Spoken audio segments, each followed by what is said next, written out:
একদম তাজা। কত সুন্দর, একদম টাটকা তাজা শাক।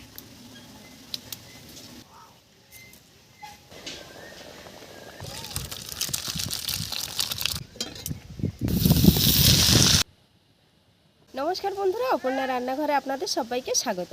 তো বন্ধুরা, প্রচুর মাছ খেয়ে খেয়ে আসছি, তো অনেকদিন পর একটু ইচ্ছে হয়েছে ডাল খাওয়ার, তাই আজকের দানা পড়ে পুঁই শাক গাছ হয়েছে, তো আজকের খেসারির ডাল দিয়ে পুঁই শাক রান্না করব। তার সাথে বাগানে প্রচুর নোটে শাক হয়েছে, নোটে শাক তুলব, ফেলেনি কিন্তু অটোমেটিক সব পড়ে পড়ে হয়েছে। তো নোটে শাক তুলে নোটে শাক ভাজা হবে, আর তার সাথে আলু সেদ্ধ থাকবে। মানে খেসারির ডালের সাথে আলু সেদ্ধ থাকবে না, এটা হয়? আলু সেদ্ধ থাকলে জমে যাবে। তো চলুন আজকে রান্নার জোগাড়টা করে নিই। সবার আগে শাকগুলো তুলে নেব। তো চলুন দেখতে থাকুন, ভিডিওটা খুব ভালো লাগবে। একদম কচি কচি পুঁই শাক। তো দেখুন এখানে দানা পড়েছে, পড়ে কিন্তু প্রচুর শাক হয়েছে এখান থেকে। খুব সুন্দর হয়েছে, এখন কচিয়েছে এই যে ভালো। তলায় কত গিজি গিজি হয়ে গেছে পুরো গাছ। তো এখান থেকে আমি কেটে নিই, বরং উগড়ে নেবো ভাবছিলাম, কিন্তু কেটে নিলে আবার হবে। এই যে ডাল দিয়ে খাবার জন্য একদম উপযুক্ত। একদম সুন্দর তাজা হয়েছে, হ্যাঁ। তাজা শাক। মানে এই কটাতেই হয়ে যাবে আমাদের ডাল। দেখুন কত সুন্দর হয়েছে, দেখুন কি মোটা মোটা আর কত সুন্দর হয়েছে দেখুন, একদম বিনা সারে। তো এই গোয়াল ঘরের সামনে এই যে দেখুন, এই যে গোবর পড়ে আছে, এই গোবর মাটি এখানে আমি বস্তায় ভরে ভরে রেখে দিই। তো সেই গোবর মাটি এই মাটির সাথে মিশে গেছে, সেই জন্য বেশি দিন হয়নি, মানে দানা পড়ে গাছ হওয়ার মনে হয় এই 15-20 দিনের মধ্যে এইরকম হয়ে গেছে, একদম বিনা সারে। গোবর মাটির এত সার। তো চলুন শাক কোটা রেখে দিই, দিয়ে আমি এখন লাল নোটের শাক তুলে নেব। চারিদিকে গাঁদা ফুল চাষ করেছিলাম, মানে সাজানোর জন্য বাগান করেছিলাম। তো এত দানা পড়েছে, পড়ে পড়ে দেখুন চারিদিকে গাছ হয়ে গেছে কীরকম দেখুন। এক একটা গাছ দেখেছেন কি মোটা মোটা, আরও আছে। আর একই জায়গায় সেই আর বছর আপনারা দেখেছিলেন যে আমার বটবটি গাছ হয়েছিল, বটবটি কোড়ায়ের। তো একই জায়গায় দানা পেকে আবারও গাছ হয়ে গেছে, তবে এই গাছটা হবে না, কেন এখানে ঘর হবে, তো এখানে পা চাটানি মারানি পড়বে, নষ্ট হয়ে যাবে গাছটা। কিন্তু হয়েছে কত সুন্দর। প্রচুর হলুদ বসিয়েছিলাম, তো আপনাদেরকে বলেছিলাম যে আমি হলুদ তোলা দেখাবো, অনেক হলুদ পাবো। তো সমস্যা হচ্ছে গিয়ে যে হঠাৎ করে ঘরের ভিত কাটা হয়ে গেছে, সেই জন্য আর হলুদগুলো তোলা হয়নি, মাটি চাপা পড়েছিল। তো দেখুন কি সুন্দর গাছ বেরোচ্ছে সব চারিদিকে বেরিয়েছে। হ্যাঁ চারিদিকে, এই যে এখানে, আর এই যে এখানেও কত গাছ হয়েছে, এখানেও এই যে এইগুলো সব কিন্তু হলুদ। এই দেখুন এর ওপর দিয়ে পা দিয়ে দিয়ে যাচ্ছে, এখানে হলুদগুলো সব নষ্ট হয়ে যাচ্ছে, এই দেখুন এগুলো সব হলুদ। রজনীগন্ধা ফুলের ছবি তুলছিস? এই যে ছেলে পেঁপে গাছ, এই ছেলে পেঁপে গাছের ফুলগুলো দেখুন একদম কিন্তু দেখতে রজনীগন্ধা ফুলের মতো। আমার দিদির বাড়িতে একটা পেঁপে গাছ হয়েছে, তো সবসময় ছেলে ফুল ফোটে। তো এই রকম, মানে এগুলোকে এড়া গাছ বলে আমাদের গ্রামে। তো এই ফুলগুলো কিন্তু এইরকমই রজনীগন্ধা ফুলের মতো দেখতে হয়। তো দিদি বলবে আমাদের উঠোনে অনেক রজনীগন্ধা ফুল ফুটে আছে। দেখুন কি সুন্দর না, সেন্টটাও ভালো। ফুল গাছ শুধু হয়েছে দেখুন, ভরে গেছে। আমার আশেপাশে যে বন্ধুরা আছেন তারা যদি মনে করেন যে এরকম গাঁদা ফুলের গাছ বসাবো, এটা চুটকি গাঁদা নয়, থোবো গাঁদা, তবে ছোট সাইজটা এই রকম হবে। তো আপনারা চাইলে আমার কাছ থেকে চারা নিয়ে যেতে পারেন, কেননা এত চারা আমার লাগবে না, এখানে প্রচুর ভর্তি আছে। দেখুন এখানে এই যে শাকগুলো, আজকের এই শাক আমি তুলে নেব, নিয়ে ভাজা করবো। কি সুন্দর হয়েছে।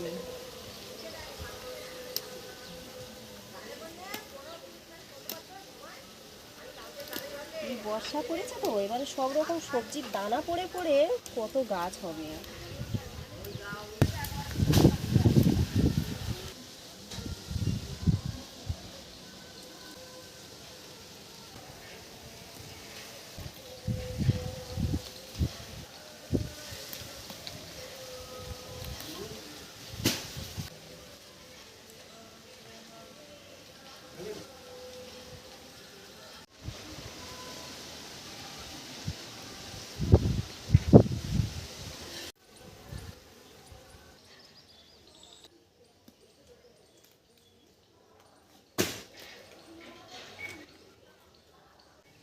এই শাকগুলো তুলে নিয়েছি বাগান থেকে, এইটুকুনি যথেষ্ট আমাদের হয়ে যাবে।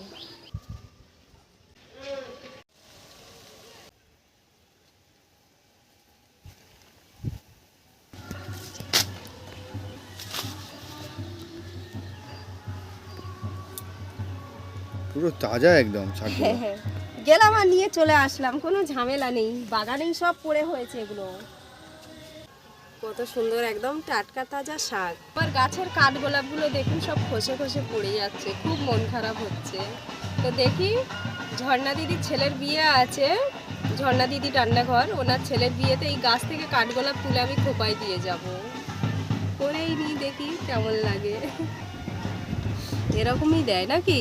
হ্যাঁ, থাক, করে নষ্ট হচ্ছে। তা এখন আমি সবজিগুলো কেটে নিই। শাকগুলো একটু এরকম করে দেখে দেখে নেব, ঘুরিয়ে ঘুরিয়ে, যাতে মাকড়সার জাল না থাকে। আমি তো গিয়ে তুলে নিয়ে চলে এসেছি, খুব একটা দেখে নিইনি, তো এইরকমভাবে একটু দেখে নেব।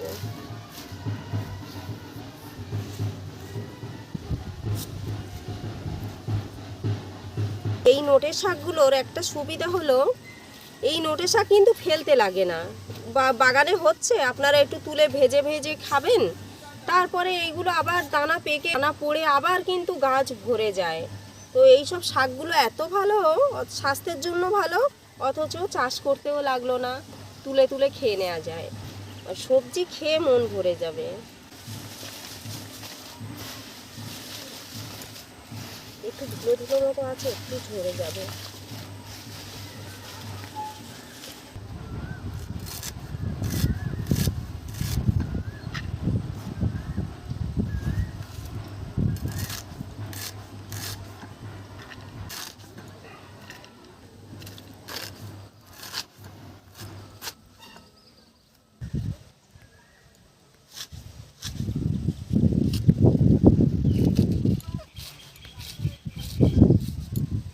শাকগুলো সব কুচে নিয়েছি এখানে, এবারে আমি কেটে নেব পুঁই শাক।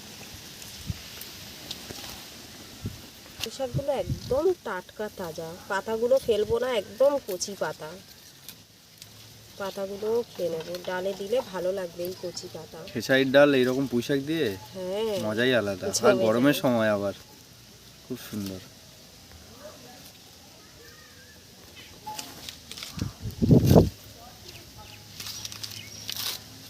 বড় বড়ই থাক, কচি কচি পাতা তো একদম ঘেঁটে যাবে, পুঁই শাকের সেন্টেই খাওয়া হয়ে যাবে।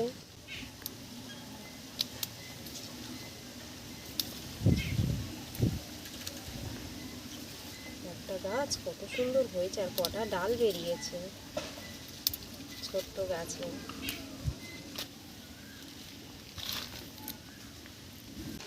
মাথার এইগুলো আঁশ ছাড়ানোর দরকার নেই, একদম কচি, এইগুলোতেও আঁশ উঠবে বলে মনে হয় না।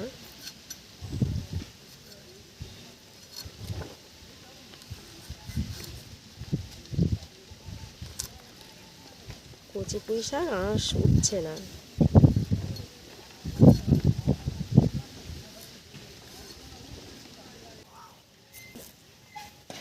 কচি ডোকাগুলো কেটে নিই।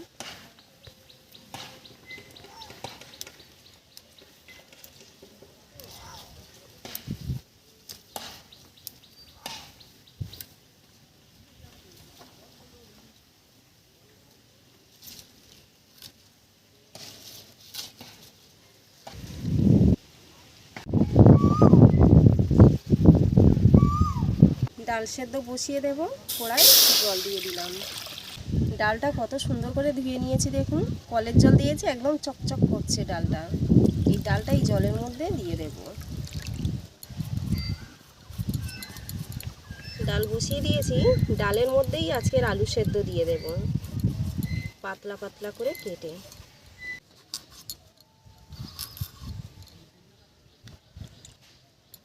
আলুগুলো ধুয়ে নিয়েছি, এখন ডালের মধ্যে দিয়ে দিলাম।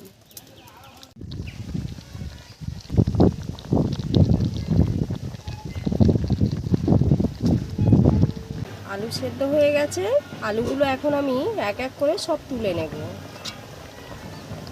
খুব সুন্দরভাবে সেদ্ধ হয়ে গেছে।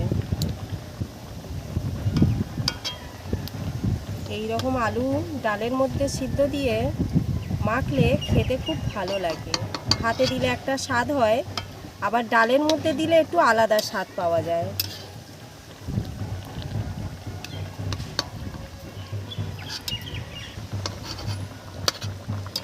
ডাল সেদ্ধ হয়ে গেছে, এখন আমি শাকগুলো দিয়ে দিচ্ছি। পুঁই শাকটা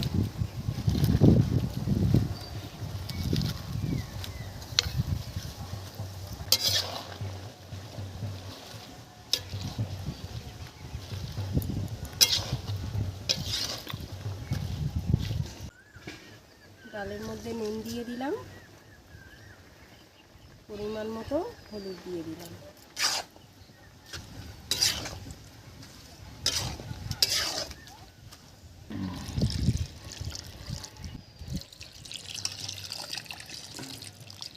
ডালের মধ্যে পুঁই শাকটা দিয়ে দিয়েছি, এখন পুঁই শাকটা ডালের সাথে সেদ্ধ হোক।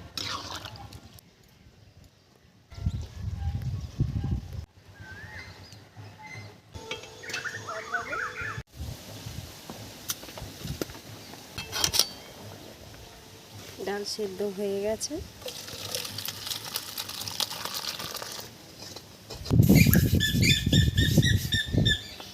কড়াই তেল দিয়ে দিলাম।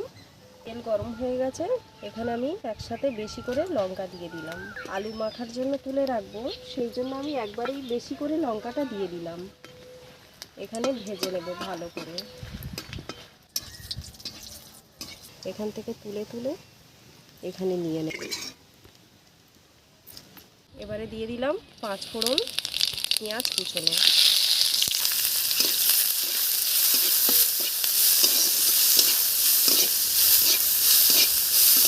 পেঁয়াজটা দেখুন কত সুন্দর করে ভেজে নিয়েছি, সুন্দর করে ব্রাউন ব্রাউন করে ভেজে নিয়েছি। এখন আমি ডালটা ঢেলে দেবো।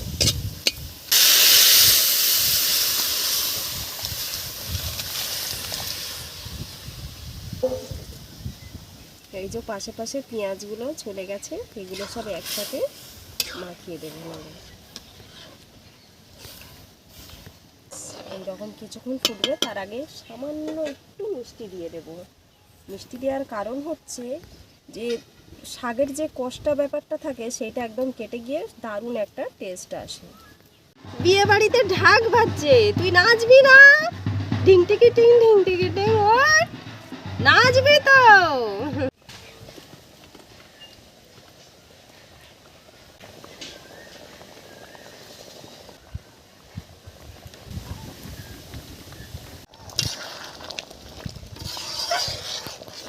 ডাল হয়ে গেছে, নামিয়ে নেব।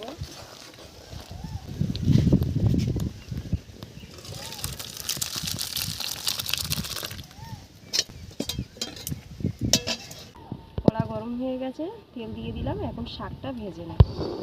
শাক ভাজায় নিয়ে নিয়েছি ছোট ছোট দুটো পেঁয়াজ কুচে নিয়েছি, অল্প শুকনো লঙ্কা, 5 কোয়া রসুন থেতে নিয়েছি।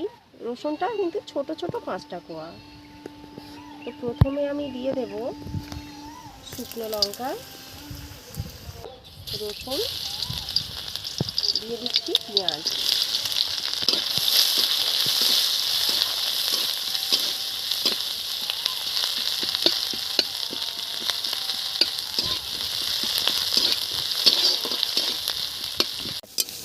শাকের পেঁয়াজটা বড় বড় করে কেটেছি, তো পেঁয়াজটা ভাজা হয়ে গেছে, এখন শাক তুলে দেব।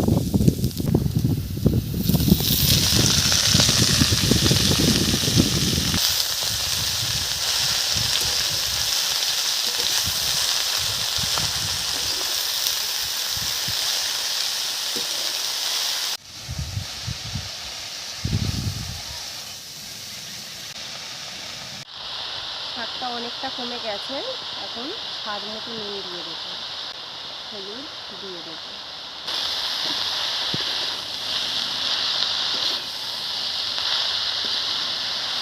শাক ভাজা বসিয়ে দিয়েছি, আলুটা মেখে নেব ভালো করে। এই টাইমে আমি নিয়ে নিচ্ছি থালার মধ্যে লঙ্কা ভাজা তেলটা, ওর ওপরে নুন। শাকটা ভাজা হোক, ওদিকে আমি আলু সেদ্ধ মেখে নিই। এই আলু সেদ্ধ মাখাটা খেতে কিন্তু খুব ভালো লাগে। যদি প্লেন ডাল আর এই রকম আলু সেদ্ধ মাখা হয়, তাতেই কিন্তু পেট ভরেই ভাত খাওয়া যায়। কখনো কখনো আপনাদের দেখবেন মনে হবে একটু আলু সেদ্ধ ডাল খাই। তো এই আলু সেদ্ধ ডালটা কিন্তু করলে আলু সেদ্ধটা এইভাবেই মাখতে হবে। আবার ডাল না হলেও এইভাবে আলু সেদ্ধ মেখেও শুধু ভাত খেয়ে নেওয়া যায় পেট ভরে। মানে লঙ্কার যে দারুণ একটা সেন্ট দেয়, সেই সেন্টেই ভাত খাওয়া হয়ে যায়। ব্যাস, খুব সুন্দর করে লঙ্কাটা মেখে নিয়েছি।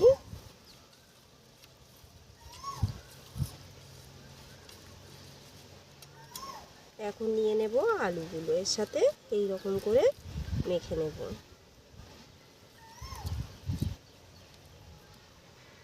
এই রকমভাবে নিলে আর একটু বেশি ভালো হয়। এই যে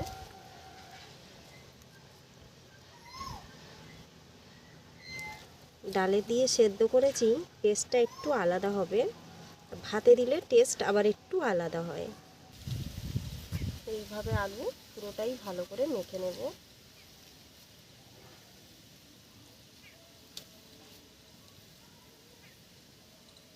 একদম লাল লাল করে, লাল লাল ঝাল ঝাল।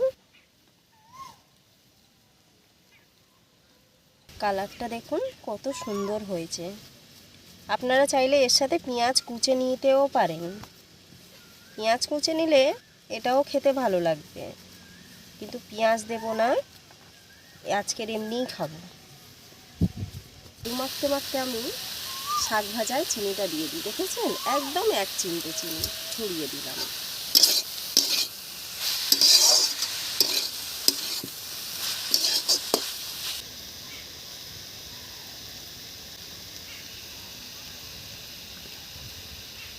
বলেছে একটু বেশি বেশি করে আলু সেদ্ধ খাবে, সেই জন্য বড় বড় নাড়ু পাকাচ্ছি।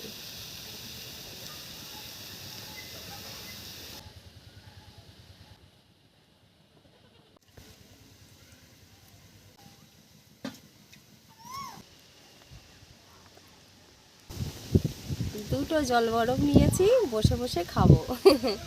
আর রান্নাঘরে কি দারুণ হাওয়া চলছে।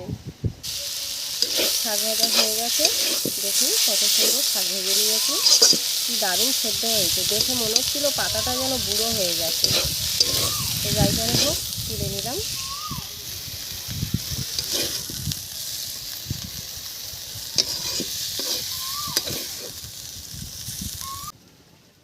বিনা খরচে কত ভালো রান্না।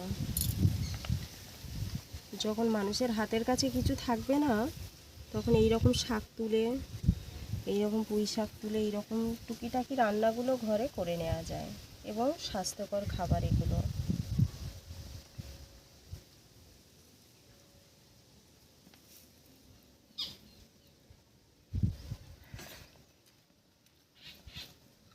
শাকটা দারুণ টেস্ট হয়েছে, ভালো লাগছে। অনেক দিন পর লাল নোটে শাক ভাজা খাচ্ছি। তবে এই নোটে শাকের জাত আলাদা, এগুলো খুব বড় বড় গাছ হয়, এরকম বড় বড় হবে। আর কিছু কিছু নোটে শাক আছে এইরকম বড় হবে, এর থেকে বেশি হবে না, সেটাও লাল নোটে, সেটা পুরোটাই লাল পাতা। এটা হালকা লাল, হালকা লাল সবুজ।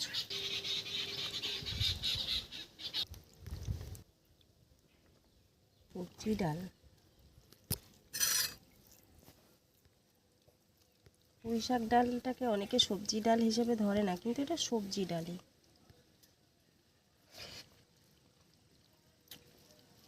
খুব সুন্দর, দারুণ টেস্ট, দারুণ সেন্ট। আলু সেদ্ধটা একদম বাম্পার হয়েছে,